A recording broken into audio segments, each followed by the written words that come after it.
चिन्त्या व्यक्तरूपाय निर्गुणाय गुणात्मने समस्त जगदाधारमूर्तये ब्रह्मणे नमः। श्री गुरुभ्यो नमः। स्वागत है आप सभी का मकर राशि वाले जातकों के लिए वर्ष 2025 के इस प्रथम महीने जनवरी के इस मासिक राशिफल के सत्र में।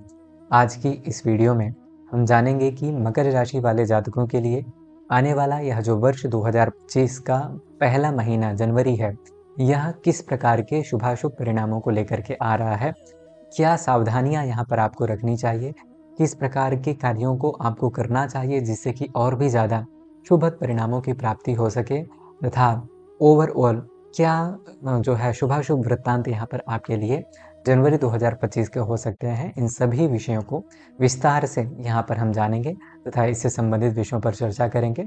आरंभ करते हैं आपके राशिफल का। यहाँ पर यह जो राशिफल है, यह आपकी चंद्र राशि पर आधारित है। नाम राशि वाले जातक भी इस राशिफल को देख सकते हैं। अब यहाँ पर यह नाम राशि अथवा चंद्र राशि आदि क्या होता है, इससे संबंधित विषय पर भी मैंने एक वीडियो बनाया हुआ है।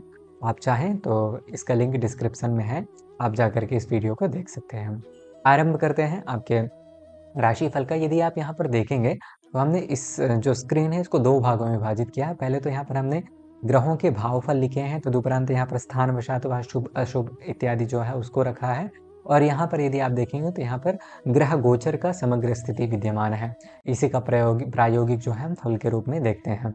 आरंभ करते हैं आपके शरीर एवं स्वास्थ्य से। देह से सौष्ठवम स्वास्थ्यम स्थिति श्रेयो वपुः सुखम इत्यादि प्रकार से यहाँ पर आपके लग्न से विचारणीय विषय है। लग्न मतलब यह जो पहला भाव है, जो यहाँ पर आप देख पा रहे हैं चंद्रमा जहाँ पर विद्यमान है मकर राशि में, तो यहाँ पर चंद्रमा चूंकि मकर राशि में विद्यमान है, इसलिए यहाँ पर चंद्रमा एक शुभ ग्रह है, आपके लग्न भाव में जाकर के बैठा है। अतः आपकी सर्वांगीण उन्नति का द्योतक यह जो चंद्रमा है यह निकल करके आता है। दूसरी बात यह भी है कि आपके जो लग्नेश है वह शनि है, और वह लग्नेश द्वितीय भाव में गोचर कर रहे हैं। 7.5 का जो उपक्रम है यहाँ आपके अंतिम चरण में चल रहा है, और 28 मार्च 2025 अथवा 29 मार्च 2025 के बाद से यहाँ पर आपका यह जो 7.5 का उपक्रम है यह समाप्ति भी हो जाएगा। एक तरह से यह आपके लिए हर्ष का भी विषय है। तथापि यहाँ पर द्वितीय भावस्तु जो शनि है, इनका एक यदि सामान्य फल देखा जाए तो भूरि द्रव्यो नृपहृतनो वक्र रोगी द्वितीय, इस प्रकार से कहा गया है। अर्थात सरकारी अथवा राजकीय पक्ष से यहाँ पर आपको धन की प्राप्ति का सूचना देता है यह। किंतु यदि आप देखेंगे कि यह जो शनि है गोचर में उतना ज़्यादा शुभद नहीं है, अतः शारीरिक रूप से उतना ज़्यादा मतलब उत्साहित आप नहीं रहेंगे, एक्टिव उतना नहीं रहेंगे। कुछ न कुछ जो है स्वास्थ्य में आपको, क्योंकि 7.5 भी चल रही है, तो मानसिक रूप से भी थोड़ा श्रांत हो जाता है व्यक्ति, परिश्रमाधिक्यता अधिक होती है, क्योंकि शनि को श्रम का कारक माना गया है, दंड का, न्याय का कारक जो है शनि को कहा जाता है। इसलिए यहाँ पर अब अंतिम पड़ाव में तो ये चीज़ें आपके लिए और भी ज़्यादा प्रभावी रूप से देखी जा सकती हैं यदि आपकी व्यक्तिगत जन्म कुंडली में जो शनि है वह अच्छी स्थिति में नहीं है तो। अतः शनि से संबंधित उपाय आपको अपनी शारीरिक आरोग्यता एवं सर्वांगीण विकास के लिए निश्चित तौर पर करना चाहिए।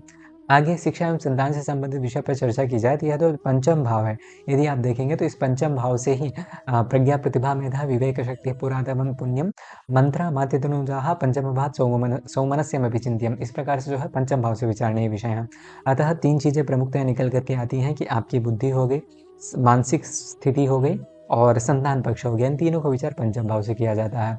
आपके जो पंचमेश हैं वह शुक्र है, लग्न से द्वितीय भाव में जाकर के बैठे हैं। बहुत अच्छा फल है इसका, क्योंकि यदि आप यहाँ पर भी देखेंगे तो वित्त सिद्धिम, यह जो है वित्त सिद्धि को दर्शाता है, मतलब धन की प्राप्ति अथवा धन का संचय भी, क्योंकि शनि भी कुटुंब भाव में अपनी मूल त्रिकोण राशि में जाकर के बैठे हैं। अतः धन का संचय इस गोचर अवधि में आप विशेषतः करते हुए प्राप्त करेंगे। और चूंकि पंचम भाव में देवगुरु बृहस्पति की भी स्थिति है, अतः संतान पक्ष का लाभ, यदि संतान प्राप्ति से संबंधित कामना कर रहे थे तो उसकी स्थिति भी यहाँ पर आपके लिए बन रही है, योग है। यदि आप प्लानिंग वगैरह भी अकॉर्डिंगली करना चाहें तो कर सकते हैं। निश्चित तौर पर यहाँ पर आपके लिए संतान का लाभ होता हुआ नजर आता है। संतान का सुख भी यहाँ पर विद्यमान है। मानसिक रूप से भी, क्योंकि पंचम में बृहस्पति हैं, मानसिक रूप से भी सुखी यहाँ पर आप निश्चित तौर पर रहेंगे। आगे यदि देखा जाए तो आपके दाम्पत्य एवं व्यवसाय से संबंधित स्थिति पर विचार किया जाए तो यदि आप देखेंगे यहाँ पर मंगल की स्थिति है, और मंगल अपनी नीच राशि में सप्तम भाव में विद्यमान है, और यह विगत 1.5 महीने से है। आप अनुभव कर पा रहे होंगे इस विषय का यदि आप इस वीडियो को देख रहे हो। निश्चित तौर पर आपके व्यक्तिगत जन्म कुंडली में भी यदि मंगल निर्बल है अथवा सप्तम भाव उतना ज़्यादा मजबूत नहीं है, तो यहाँ पर आपके दाम्पत्य जीवन में कुछ न कुछ कड़वाहट आपको देखने के लिए प्राप्त हुई होगी, निश्चित तौर पर हो सकता है ऐसा। क्योंकि मंगल एक क्रूर ग्रह है, जब यहाँ सप्तम भाव जैसे मतलब शुभ भावों में आता है, दाम्पत्य भाव जो कि एक बहुत ही नाजुक भाव कहा जा सकता है, यहाँ पर छोटी-सी भी जो बात है, वह स्थिति को बिगाड़ देती है। इस प्रकार से एक क्रूरक ग्रह का, जिसको विच्छेदात्मक ग्रह कहा जाता है, ऐसे ग्रह का सप्तम भाव में आना अच्छा नहीं माना जाता है। अतः मंगल से संबंधित उपाय आपको करना चाहिए। दाम्पत्य जीवन में आपको एक बात का ध्यान अवश्य रखना चाहिए विशेषतया, कि आप जो भी कहें, क्रोध में आकर के कुछ भी ना कहें, अथवा क्रोध में आकर के कुछ भी निर्णय ना लें, गलत अथवा परुष मतलब कठोर शब्द ना निकालें, नहीं तो चीज़ें और भी गड़बड़ हो सकती हैं। और यहाँ पर मंगल से संबंधित उपाय भी आपको निश्चित तौर पर करना चाहिए। भाग्य से संबंधित स्थिति का विचार किया जाए तो केतु भाग्य में बैठे हैं, उतने ज़्यादा लकी भी जो मतलब वर्तमान के समय चल रहा है उसमें नहीं समझ में आता है। भाग्येश बुध भी 12वें भाव में जाकर के बैठे हैं, तो उतनी ज़्यादा कुछ ख़ास स्थिति तो नहीं है। किंतु हाँ, जो सामान्यतया आर्थिक दृष्टि, क्योंकि बृहस्पति की देखेंगे पंचम दृष्टि आपके भाग्य भाव में पड़ रही है, तो एक तरह से मध्यम स्थिति भी यहाँ पर आपके लिए निकल कर के आती है भाग्यवशात। और करियर की बात की जाए तो यहाँ पर सब दशम भाव जो है, यह जहाँ पर 7 संख्या लिखी हुई है, दशम भाव का द्योतक है। इसी दशम भाव से आपके करियर का विचार किया जाता है। आज्ञालंबनम एतत् सर्वं चिन्तयन्नं हि दशमेन, इस प्रकार से दशम भाव से विचारणीय विषय है। आपके जो दशमेश है वह शुक्र है और द्वितीय भाव में जाकर के बैठे हैं। जो लोग व्यवसाय में हैं, उनके लिए यह समय किसी वरदान से कम नहीं है। निश्चित तौर पर व्यवसाय में जो है लाभ की प्राप्ति, अत्यधिक लाभ की प्राप्ति, अथवा अत्यधिक ग्रो करेंगे आप अपने बिज़नेस में। दूसरी बात यह है कि जो भी लोग नए व्यापार का आरंभ करना चाहते थे, तो उनके लिए भी यहाँ पर एक सुखद समय है। यदि आपकी शुक्र की महादशा अथवा अंतर्दशा चल रही है और शुक्र आपकी जन्म कुंडली में भी विद्यमान है, तो निश्चित अच्छी स्थिति में विद्यमान है, तो यहाँ पर आप व्यवसाय का आरंभ कर सकते हैं। आय से संबंधित स्थिति पर विचार की जाए तो, और दूसरी बात ये कि करियर वाइज़ सारी चीज़ें यहाँ पर आपके लिए बेहतर रहेंगी। किसी भी प्रकार से कोई कष्ट अथवा परेशानी करियर में नहीं है। यदि कुछ भी होगा तो वह आपके पदोन्नति अथवा पदाभिवृद्धि से संबंधित ही चीज़ें, प्रमोशन से संबंधित चीज़ें ही निकल कर के आएँगी।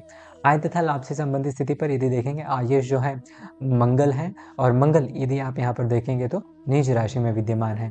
यह आय के दृष्टिकोण से उतना ज़्यादा सुखद नहीं है, किंतु जैसा कि हमने पहले ही कहा कि यहाँ पर शुक्र की जो स्थिति है और धन भाव में शनि का जो है अपने मूल त्रिकोण राशिस्थ होना, किंचित खर्च तो होगा ही सही, क्योंकि मंगल का प्रभाव अत्यधिक जो है उग्र है, तथापि ओवरऑल यहाँ पर मध्यम सिचुएशन ही निकल कर के आती है। आप फ़ायदे में ही रहेंगे, इस बात को ध्यान में रखिए। और यदि कहीं खर्च होता भी है, वह धार्मिक क्रियाकलापों में होगा, अथवा कुछ न कुछ यात्राओं में, धार्मिक यात्रा विशेषों में जो है आपका खर्च हो सकता है। कुछ व्यर्थ का खर्च तो यहाँ पर नहीं समझ में आता है। इस प्रकार से यहाँ पर यह जो है शुभाशुभ वृत्तांत था।